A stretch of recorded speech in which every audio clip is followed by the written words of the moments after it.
here we are beginning session number 2.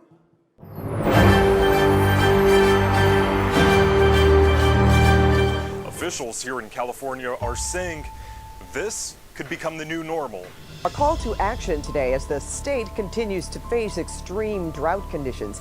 And now a water supply alert has been... Although the situation isn't as bad in Southern California. Our reservoirs were 105% of full 18 months ago.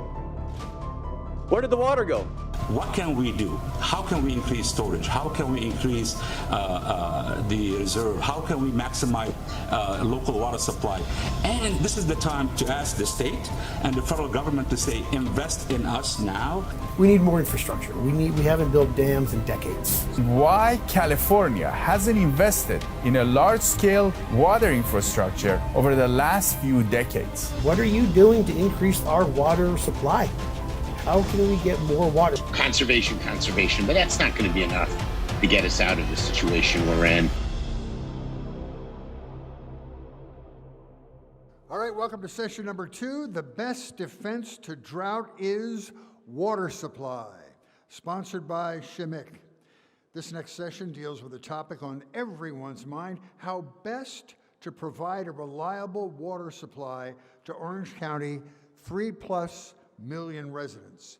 We're joined today by Western Director of the R Street Institute, OC Register columnist, and author of the book Winning the Water Wars, Steve Greenhut, who will introduce the panel. Steve?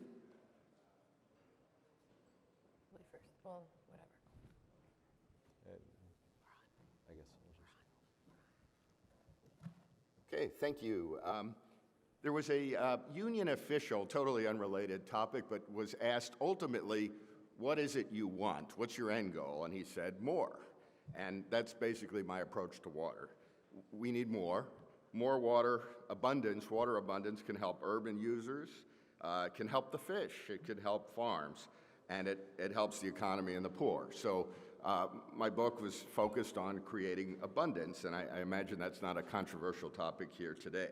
So imagine that if we store more water in wet years, we'll have more during dry ones. It's just an amazing concept. And anyway, conservation is good, but those pushing it often, they see it as the only thing. It's conservation only. And I think in some part they're punishing us for our swimming pools.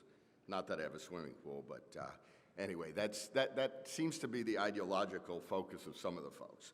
So let's look at some of the numbers. Conservative numbers, these were from PPIC. 50% of our water is for environmental uses.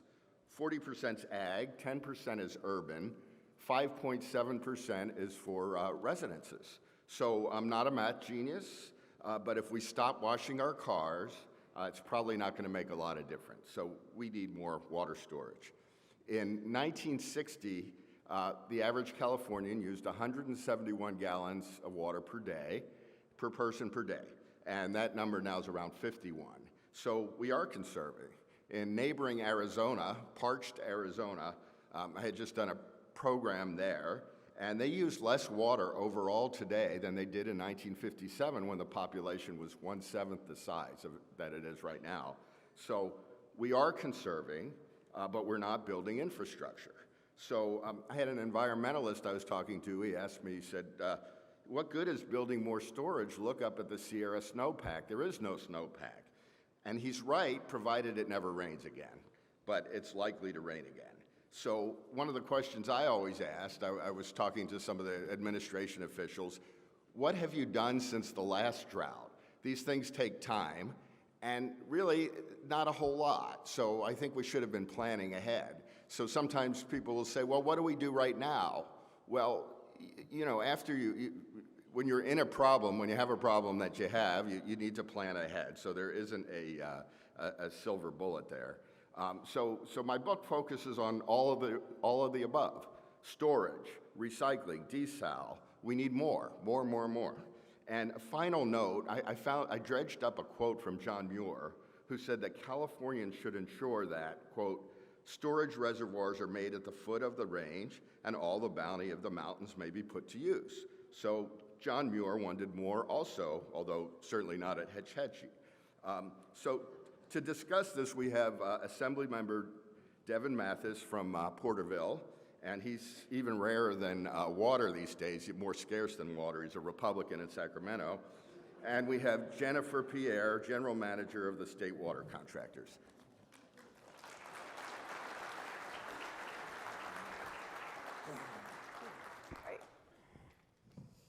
Thanks, guys. Assemblymen, can we conserve our way out of a drought? How much more capacity do we have for conservation? Well, the shorter answer is no, you can't conserve your way out of a drought. As you mentioned, I mean, we can say, look, I've got this bottle of water today, and if I don't drink it today, I've got it tomorrow. But that's not new water, that's water from today. And we have to drink it today. So you can't conserve your way out. You have to build more. Frankly, we need to build more now. But you also have to make sure we're looking at this great picture of this canal. We have to make sure that our canal system and our conveyance works. Because we can build the storage, but if we can't move that water and convey it down south to where we're at today, then we're missing out also. So we have to make sure our infrastructure is up to date, and frankly, it's not. Yeah, and one follow-up question. Do you see agriculture and environmental use as the demands growing in the future, and are those two uses destined to be at odds? Well, I mean, one, we have to be good stewards of the environment. I think that's a given. And I'm a Republican saying, let's take care of the environment. You can laugh, it's okay. But we also, to the agricultural side, California has the most diverse agricultural environment in the entire world.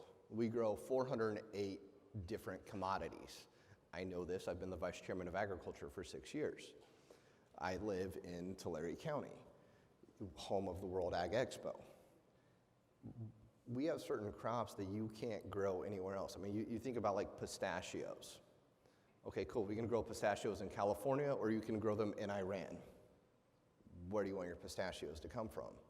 You can look at the fact of, just look at the shipping situation that we have today. We have all these ports and all these ships sitting out in the ocean, and everybody's like, oh, Christmas is gonna be canceled because the toys are out in the ocean. Well, what if that was your food? So do you want your food sitting out on an ocean freighter rotting, or do you want it grown here at home? We have the opportunity to provide the world that also provides us national security and other things as well that we don't really talk about in the water space, but ensuring we have homegrown food production is a huge important issue, and we need to take care of that and harness that, not to mention the economical factors and food and fiber and all these other things. Okay, great. Well, Jennifer, I get to ask you about the Delta. Now, I wanted to answer that question too, if you don't mind. Oh, well, start with that one, yeah. Yeah, just in terms of ag and the environment, I think one of the things the state water contractors are really focused on, and of course we serve Metropolitan Water District, Southern California, San Bernardino, so many of you receive water from a state water contractor and the State Water Project, and one of the things we're really focused on is when is it safe to move water for the environment, and when is it not? And we can do that through a lot of research and science, and we make a lot of investments in that, both through our mandatory regulatory programs, but also through voluntary dues that are collected and that we expend and try to understand that better. So in terms of that conflict, that's the whole plan here, is how do you reduce that conflict? And I think there's a lot of room for that. We haven't really figured that out because we spend all our time fighting over whether it should be ag or the environment or people. But really, I think there is a space to figure this out for everybody. And the more we can focus on that space instead of digging into kind of old agendas and biases about where water should be and when it's safe without really having that data, the better we're going to be in the future. And that's actually one of the highest priorities for the State Water Project contractors, is figuring out when that's safe to do and getting that built into some of our permits and other regulatory operations. That's super critical. To be clear, there's operations and there's infrastructure, and they've got to work together. And we can build a lot of infrastructure, but if you don't operate it to the benefit of its uses, it's not really that effective. Right. Well, yeah, you're breaking out of that whole binaries, as the environmentalists call it, but they don't really want to break out of the binaries, right? They have a singularity of idea, which is just conservation. But anyway, I want to get into the Delta. So we both live in the Sacramento area. I live pretty close to the Delta. I don't mention to my neighbors that in my book I was kind of supportive of the tunnel project. So, in fact, I got some of the little town of Locke, right, where the historic town in the Delta, there was this store with all these water books that I was buying. I said, oh, I'm writing a water book. And then he starts going on and on about the Delta and how, yeah, anyway, I did not provide a copy. So, but the Delta Tunnel is pushed as a conveyance, not a new water supply. And I'm wondering if it's built, how will it help Orange County? Well, we just had a panel on atmospheric rivers, and what we're learning is that even though that has historically been the way California receives water, they're becoming more intense. And their absence is also more intense, right, as we're feeling right now. And the idea is that, I think it's interesting, actually, I'll step back. Talking about this as a tunnel, it's actually intakes, right? The tunnel is just the part that gets, I think everyone's fascinated by that because the technology is so cool. But it's really about, can we take the water, again, when it's safe to do so, where it's safe to do so, and in ways that are more environmentally friendly, but that are also taking advantage of the hydrology we're seeing. Our whole infrastructure was built on, it snows, it slowly melts, goes into a reservoir, we store it all spring and summer, and we slowly release it for people in the environment to use. We don't have that hydrology anymore. It's gonna come flashy rain, and how do we pick it up? One way we do that is by changing where we're diverting water in the Delta. Another way we do that is by figuring out how to slow it and spread it in groundwater basins. Another way we do that is by constructing storage. So in terms of the Delta Fix, Delta Conveyance, the BDCP, whatever name you want to call it, the idea is that it's really trying to be responsive to the hydrology that California is already now experiencing and will continue to experience. And we need to be able to, again, adjust our infrastructure and our operations in order to take advantage of that hydrology and, frankly, not be damaged by it. I mean, as a kind of joke, sometimes we talk about the conveyance facility as a flood control structure. I mean, we're talking about, big water coming down the Sac River, and can you pull it off and put it to beneficial uses? And that's what we want to do.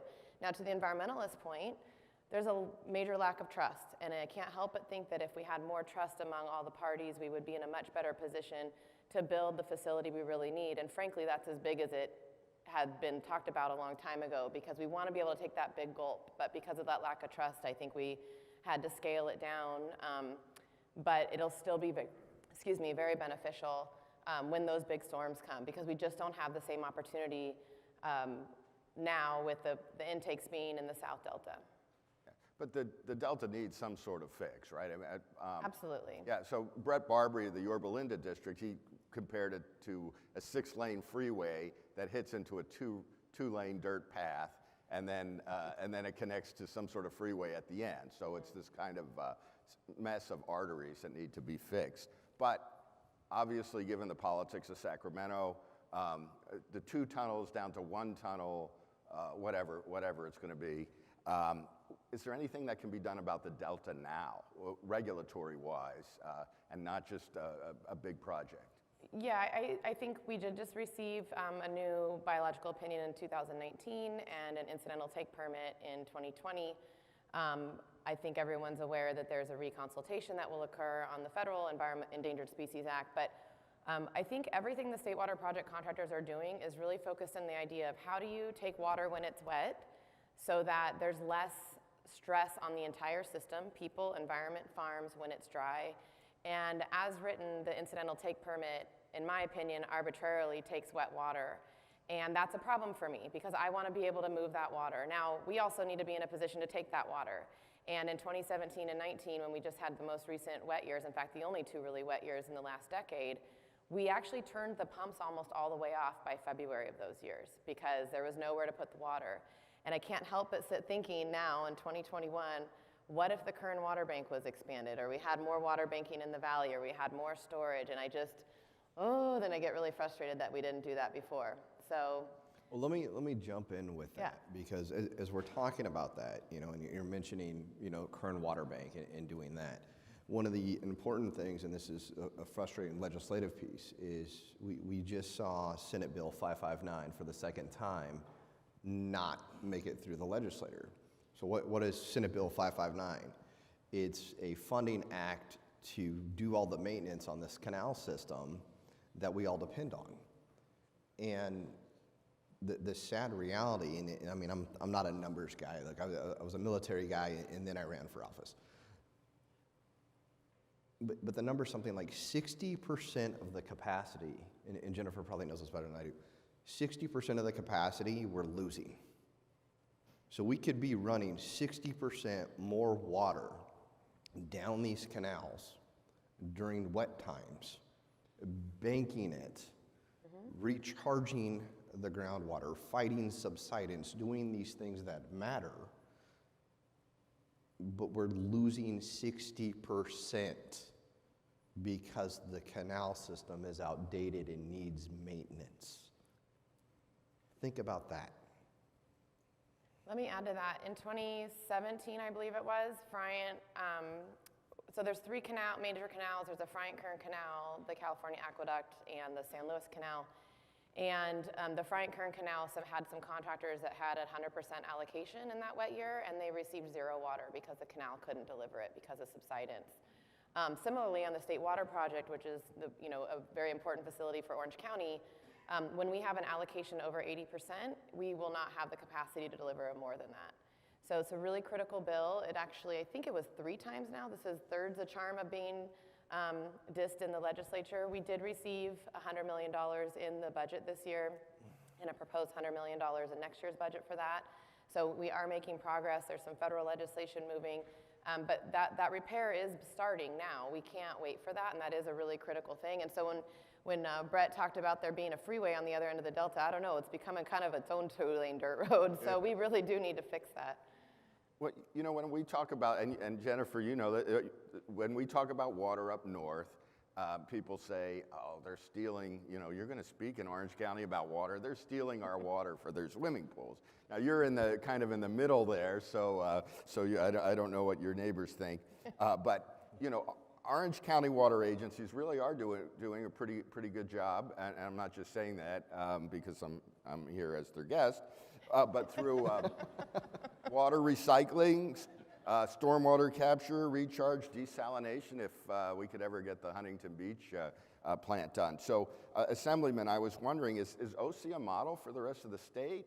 2/3 of the water it comes up north, where there's 1/3 of the population, and vice versa, and yet the Southern California agencies seem better prepared than those in the north and maybe the Central Valley. Well, I think looking at what's being done with Orange County, it's a diversified portfolio. And the biggest thing with water is you don't have this one size fits all. I mean, people in my area, you drive up the I-5 and you see, build dams now. We need, build a dam. And we have this concept of if we do it the old way, the snowpack way, if we just build a dam to capture it, then that's going to be the be-all, end-all. And it's like, no, you have to fix the conveyance. You have to do this. You have to do, yes, some conservation stuff, but at the same time, a low-flow toilet isn't the answer. It's actually going to clog up your sewage system, as we saw in San Francisco, and create another mess on the other side. So Orange County is doing a lot of really, really good things because, as you mentioned, I mean, it's you're doing the conveyance, you're doing recharge, you're doing, I don't want to say toilet to tap because that's not the politically correct, sexy term anymore, but water reuse. But right, everybody's like, ew. Pure water in San Diego. Well, you want to know what's funny, and I learned this back during my college days. I did a Kenneth Matty internship with the city of Clovis, and we were out doing the purple pipe and all of that. And if you guys don't know this one, you need to. So the purple pipe purification reverse osmosis standards are more pure than your bottled water standards for water. Think about that. Yeah, they have to add chemicals to give it taste back in, or even with like the desal. I've been down to like San Diego, the Poseidon plant. I've been all over the state. You have to add minerals back into the water because it's so pure it'll eat the pipes.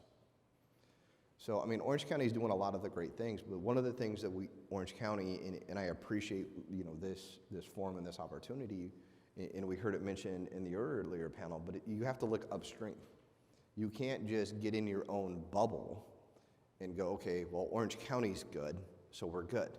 You have to look at, well, what's happening in Sacramento? What's happening in the Delta? What's happening with this conveyance system that goes through the San Joaquin Valley? What's happening with Colorado River? You know, a lot of times we talk about drought in California, and we forget to realize that this drought that we're going through, these atmospheric rivers, these climate change effects, are the western region of the United States.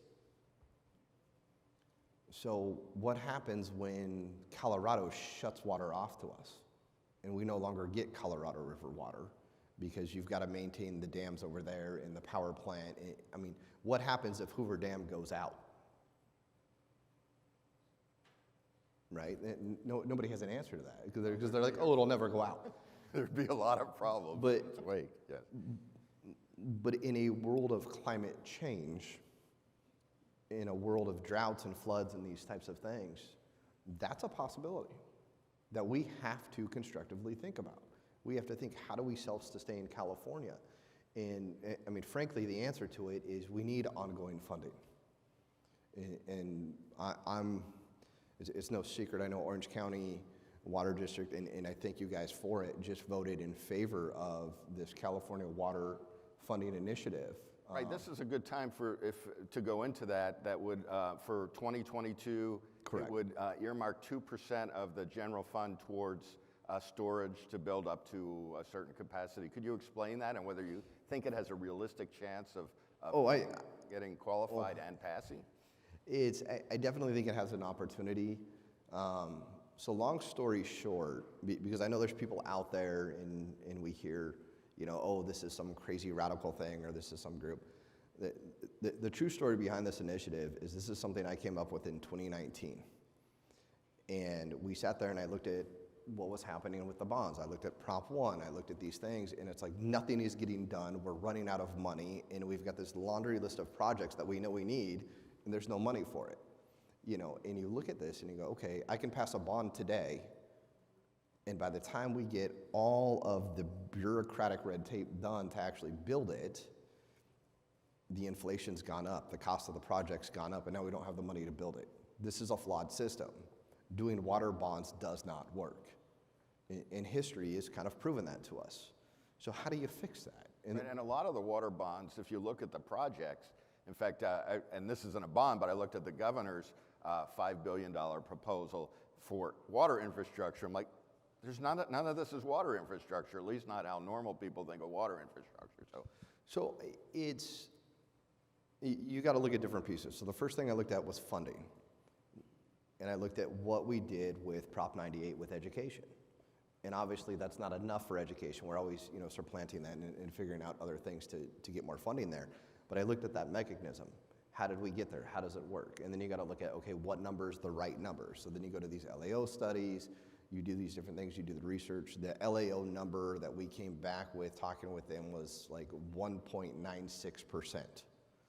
Well, if you're running a ballot initiative, it's got to make sense to people. 1.96% doesn't make sense. 2% does, plus you always need more. So basic marketing, does anybody buy 1.96% milk? You buy 2% milk. It makes sense. So we started there, and then it goes, okay, what do we need to do? Well, we need to fix Prop 1. There was all these things, Prop 1 was bipartisan, the whole thing was bipartisan. You know, you had environmentalists coming together with water contractors, coming together with ag, coming together with SoCal, you know, all these water wars, north versus south, east versus west, came together on this. So let's fix that. So the first part of this funding act is to backfill Prop 1. So there's this list of projects, and I mean, I've got notes, but we won't get into it. A list of projects that have already been approved, that are sitting there, shovel ready to go, that don't have the money. Like Temperance Flats and Sites Reservoirs? But I mean, look, my people, I would get shot at home if I said Temperance Flat wasn't a good idea. But it's... That's one of the problems, right? But look, I would love it. You know, it's about an hour and a half from where I live. But you have to fund these things. And we have to make sure it's not one-time funding, that it's ongoing, that you can plan for the future, that you can, yes, we do need to do some conservation stuff. There's things that we can do that are smart. But as I said, you can't conserve your way out. You have to build more storage. You have to fix the conveyance system. You have to work on the water banks. You have to do the different restoration. And one of the beautiful things I talk about is you can do groundwater recharge and also do wetlands habitat together. There are rice guys up north have figured this out. I kind of joke with my farmers in the valley. I go, so when are you guys going to start doing rice paddies? And they're like, Devon, you're nuts. And I'm like, well, I mean, think about it. If we've got to do recharge in the valley, you can do a rice paddy. It's environmental use, and the water works different. And I was like, you guys all like to go duck hunting. Like, this is a good idea. Anyway, I can go on and on about how great the initiative is. Well, you're a politician, so of course you can, but it's good. So this is good. This is just a good lead into one of my questions. Yeah. So this is a interesting and excellent policy, political solution. But so now let's say we get the money, and and this is a question for Jennifer.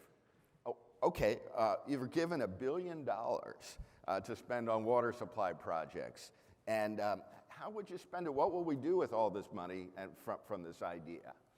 Ask for more. Okay. It works for the unions. It's not enough. This question I have spun around in my head for a few days, and I keep coming up with different answers, but I did remind myself that in this year's budget, there was about $5 billion for water projects, and although some of it was not conventional infrastructure, it's also very critical to the water supply system. It's a lot of what we call green infrastructure, which is climate change adaptation, and is really the mechanism by which water users, state water project contractors feel that there is going to be an ability to find that balance between the environment and not. So I think starting from a base of we have that, and I think that for the most part, how that money was allocated in this year's budget was correct, but then I thought, okay, well, what's missing? And what was missing was the hard infrastructure piece. And so I think I would take $250 million and I would put it towards the subsidence problem, because we've already got about 200, so we got 450 plus a local cost share coming, and then hopefully that puts some pressure on the feds. I think I'd take another $500 million, and just among the state water project contractors back in May, I said, everybody give me one project, your favorite drought project that could be implemented this year and actually create a drought resiliency this year and into the future. And everyone gave me one project, and the total on that was $300 million. So I'll be generous and share with non-state water project contractors. They can have another $200 million. And these are projects that are not controversial. It's lining canals, it's cleaning up groundwater basins. Like, for example, in Coachella Valley, they've got a lot of water underground, but some of it's contaminated. Same with Santa Clarita. How do you access that water? That would be an immediate way of helping them. And up in Northern California, I'm sorry to say, we're not totally fully metered yet. And some of the agencies said, we could use some help getting metered. So these are really not things that are, let's go have a, drawdown fight for 10 years. They're really get them in the ground. So I do $500 million on that. And then I would take the next $250 million and do what actually Environmental Defense Fund and some of the other NGOs were also pursuing in legislation last year, which didn't really pass. There was only $50 million in the budget. And that is to really help the San Joaquin Valley with the soft landing on Sigma. The more we can help the Central Valley deal with Sigma, the better it is for the whole state. Although that feels like it's far away, it's almost a different world. It's actually really, we are all tied together, and I think if we can help those economies diversify, if we can help them figure out how to, not eliminate ag, I don't think, most of us don't talk about that, but I think really figure out what is the best use of this land with the water that we have in a sustainable way, and how do we expedite that so that we can start to take advantage of the sustainability that creates as we go through this drought. So I think I had about 20 other answers before that, but that's going to be my final answer. You spent $1 billion pretty quickly. Okay, yeah, I know. And which is just a rounding error on the state budget, which Assemblyman, that brings me to the idea that the fix for the state's water problems, if you really look at it, it maybe isn't as huge as we think, right? I don't know that anyone would want to get rid of the high-speed rail project, because we all want to go from Merced to Bakersfield quickly. Both lovely cities, but I drive between them. It'd make my trip to Sacramento faster, supposedly. Well, is there a way, I mean, realistic way to, you know, the budget's what, $221 billion? To find, how much money do you think we need overall to deal with the problems? You're talking about high-speed rail? Or Oh, God, no. So I'll share with you. So I was talking to an old-time farmer one day, and we were talking about high-speed rail, and he goes, you know, in order to build this thing, they've got to build like a 30-foot bank to build it up to make it stable. He goes, so why don't they just dig down 30 feet over here and run a new aqueduct and just send us some more water? If they did that with the high-speed rail, we'd all be in favor of it. And I was like, well, I'll bring it up to Governor Jerry Brown. And Jerry and he kind of laughed about it. But I think the hardest thing is you can't put a price tag on any of this because our markets are so unstable. I mean, let's be real here. Let's look at what's happening with the federal side of things, with our inflation rate. It's out of control. And so we can put a price tag on a project's going to cost $1 billion. Well, that's today, right now. That's not tomorrow. That's not a week from now. That's not a month from now. Or 40 years from now when it gets built. Yeah. Or 10 years from now when our friends that do the bureaucratic stuff figure this out. That's why part of this Water Infrastructure Act is saying, okay, let's look at how long this is taking and kind of put certain parameters, not get rid of the process. If you get rid of the process, you have corruption. And it doesn't matter if it's 2/3 Democrats or 2/3 Republicans or any of that, you have to have a process. But how do you make that process make sense? How do you put a timeline on it? How do you say, hey, look, guys, we need to stop taking 10 years and an extra $1 billion in attorney fees to get something figured out. Let's just get it done. And let's actually put this on your agenda and talk about it and move the conversation forward so we can get something built. So we'll work that in there. As far as a price tag, again, you have to have ongoing funding every year. We can't sit here and play this game of, well, what's going to come out in the state budget? What's going to come out in the state budget? Well, the governor's budget says this, and the assembly budget says this. This year, we ran budget trailer bills all the way into September. That's nuts.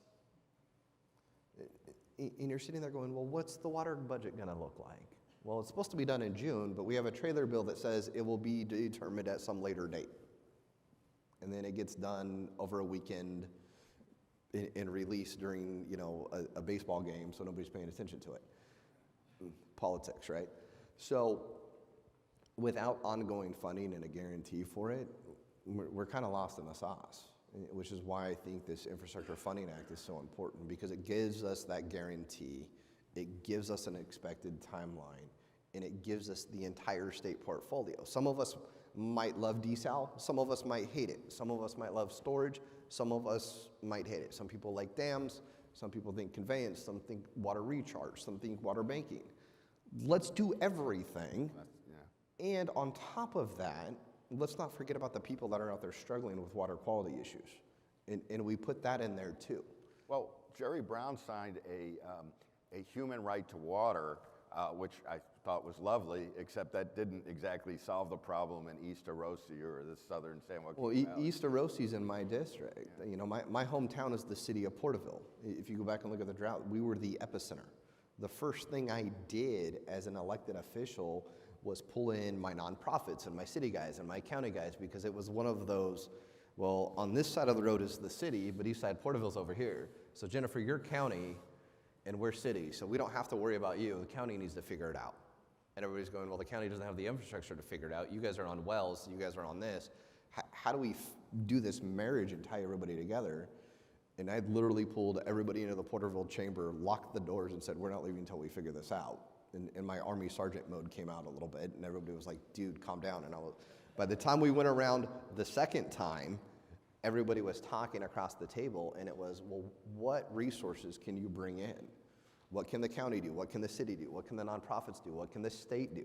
Well, I didn't know that, you know, this state funding source only covered a portion of what we needed, but there's another state funding source, and we can actually use both of those to get to where we need to go.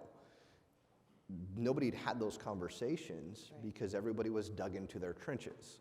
Like Jennifer said, that's the biggest problem right now in water is there's this lack of trust. And we all have to come together, and that's kind of my goal with this water initiative is like, look, we built this out so everything you can imagine in a water portfolio can be funded through this. And I know it sounds like a crazy silver bullet fairy tale thing, but I've been working on this thing for 5 years. We talked to everybody that deals with water, from desal guys to Farm Bureau guys to engineering guys to building and trades guys. You know, everybody that I could think of that would provide valuable input on what this needs to look like. Now, all we need to do is lock them in a room and have no toilet break, so tap to toilet rather than toilet. Anyway, sorry.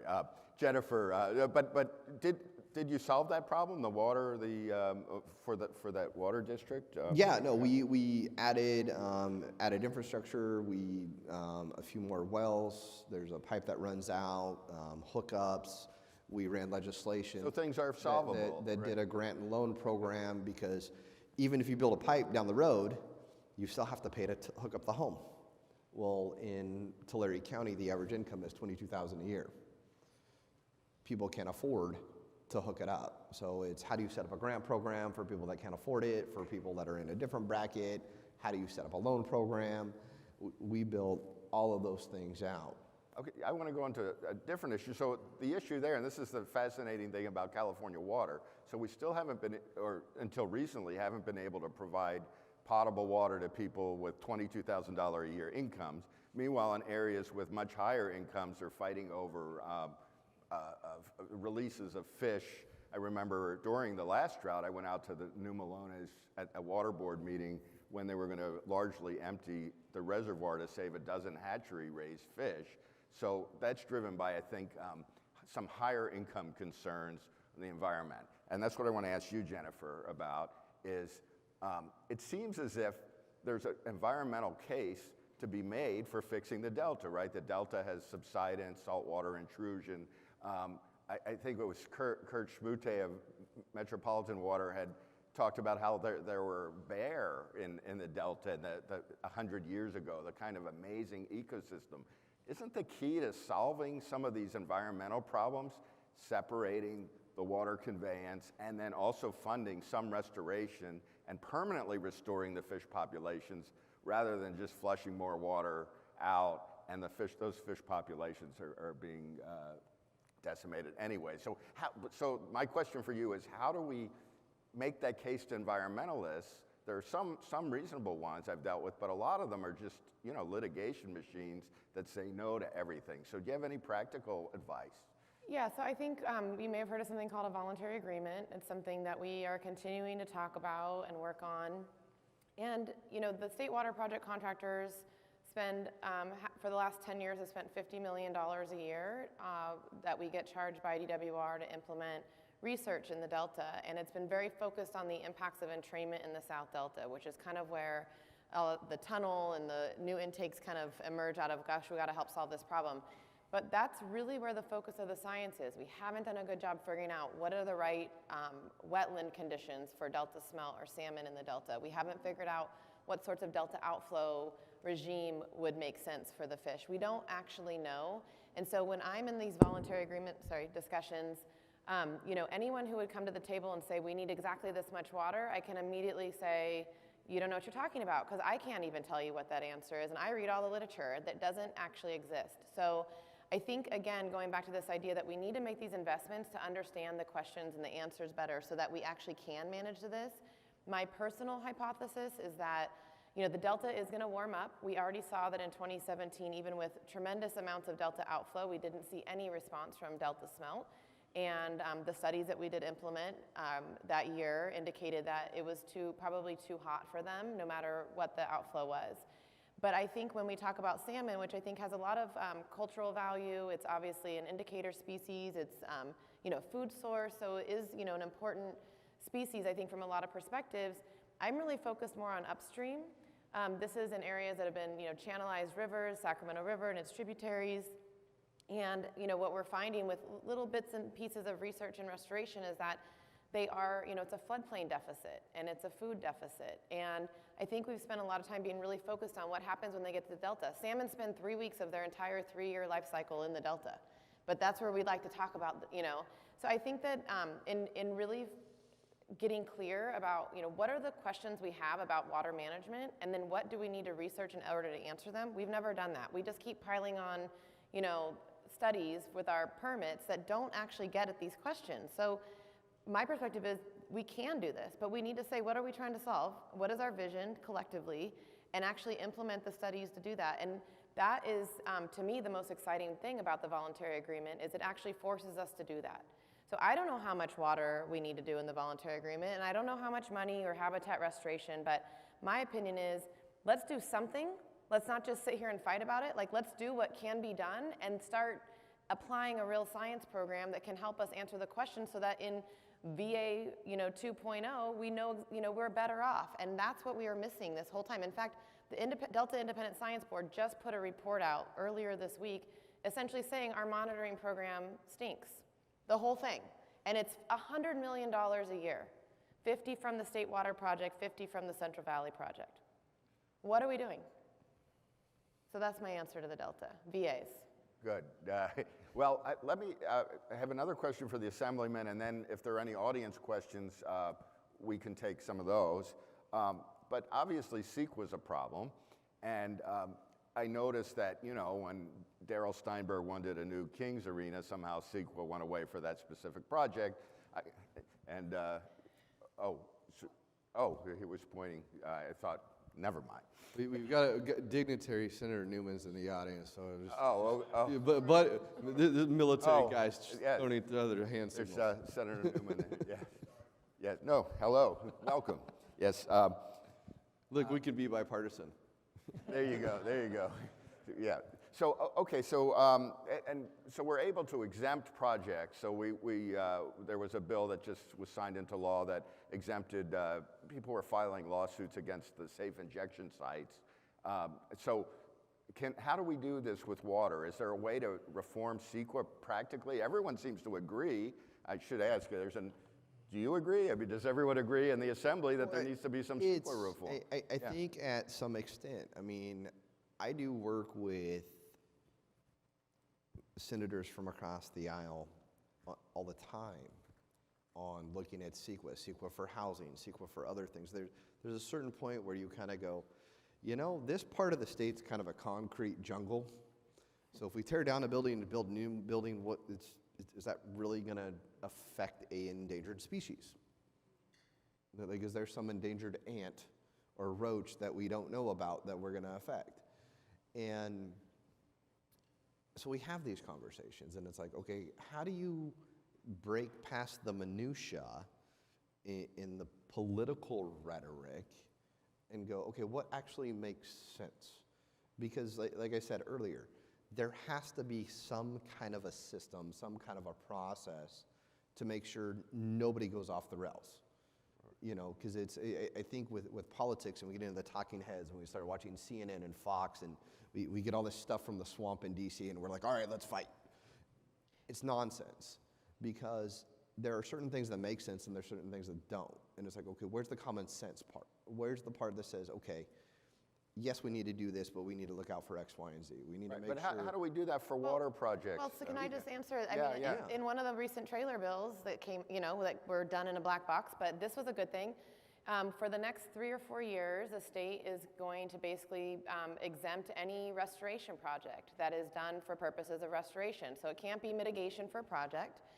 But this is a really good first step. This is a state recognizing that there are projects out there that are generally good projects that don't need to go through an entire CEQA analysis of, a traffic analysis of what happens when you restore a wetland. So I'm really hoping that the combination of about, $500 million for, green infrastructure projects combined with the CEQA exemption is going to start to put a lot of pressure on the state's ability to actually get things done. And it's actually going to show who's actually in the way on a lot of these projects. And I think we can all guess, but I won't call it out. And I think we got to spend like the next 3 years really digging in and getting this restoration done, because again, that is the key. If we can show that fish and the environment are actually responding to these projects, it takes pressure off of the entire water system, and it generates momentum around continuing to do these sorts of things. And that's where we will find the right balance between water supply and the environment and ag, and we can get there. And I think the state made a pretty big move. I mean, there's a lot that can be said about this current administration, but I think there are some great things that happened in the last month that are going to be really helpful for water supply. Okay, with that, yeah. I mean, it's, you know, we've got this picture here. You know, there's certain things like maintenance projects. If we're going to do maintenance to go fix a canal is a canal. It's not really going to change. If we go fix it, what's the environmental impact? Well, it's going to work better, right? So there's common sense things. Mm-hmm. If we're going to go fix, I don't know, Orville Dam, so it doesn't explode and wash out San Jose, do we really need to go through a 10-year CEQA process? It would have washed out Marysville. I'm just to correct. But okay, let's see. We have 10 minutes for questions from the audience. Don't hold back. I can't see with these bright lights, so is there a process for someone have a microphone? We could raise hands and see if anyone has a question. If not, we could keep going on. Hello. I have a question from the audience. If we don't build new water supply, California will be rationing in 5 to 10 years. This issue is bigger than the Delta. Jennifer and Devon, how do we fund all these projects? Well, I think he talked a lot about a potential funding source, but I was also going to add to that question that you know, the state water project is funded entirely by ratepayers, and so when there's something that happens on the state water project contractors pay, period, end of story, unless it's related to recreation, but we pretty much pay for that too. So, I mean, there is a funding source, and I think a lot of what we're talking about today is actually not state water project, but I just want to point out a lot of things like recycling or storage or conjunctive use can't happen without a fundamental baseline source of water, which the state water project provides. I mean, even in terms of, you know, blending with Colorado River. So I think that it's going to be important that the state water project contractors continue, not just, you know, we're pretty focused on Delta conveyance for sure, but I do think it's time for us to look at some other things, potentially some more storage south of the Delta that might be related on the state water project that's not, you know, region specific. That's my idea, not theirs, so, you know, that's my idea. I'll just claim that it's not there. But I think when we have these extreme weather events, if you would have asked me 5 years ago, do we need storage south of Delta? I would have said, no, we're good, we need to convey it. Now that we've had this year, all I can think about is if we had more storage, we would have been a lot better off. And I think funding it can come in a lot of forms. I think there's general fund dollars, and I want to also add that one of the things we're really looking at is the fact that the state water project beneficiaries are not just the state water project contractors. Oroville is a flood control facility. The Corps paid, sorry to the guy from the Corps, but they paid $50 million in 1960 when it was constructed, and then that's it. That's it. That's been the entire flood control funding contribution of the largest dam in California. So that's a problem, and I think we need to start looking at how are the benefits of the state water project actually accrued to multiple users in multiple ways, and how does that then justify the ability to do cost sharing, which we don't do right now. So I think Jennifer brings up a good point, and I've heard some criticisms about the water initiative already, about, oh, this is going to affect ratepayers. And I was like, well, wait a minute. We're talking about general fund dollars. So these are the taxes you're already paying. And there's different mechanisms and there's different tools that we've done legislatively. And frankly, if there's not, I know that we can go back and look. Because a lot of this, if, say, Orange County Water District builds out something, the cost of that project is going to be passed on to the ratepayers. But there are exemptions in the law that we've worked on over the last years where if you're getting certain state dollars or federal dollars, that cost isn't being passed on to the ratepayers. So that you're helping your ratepayers. So one of the premises built into the water initiative is going, why are we increasing cost on people? You know, I live in one of the poorest districts in the state.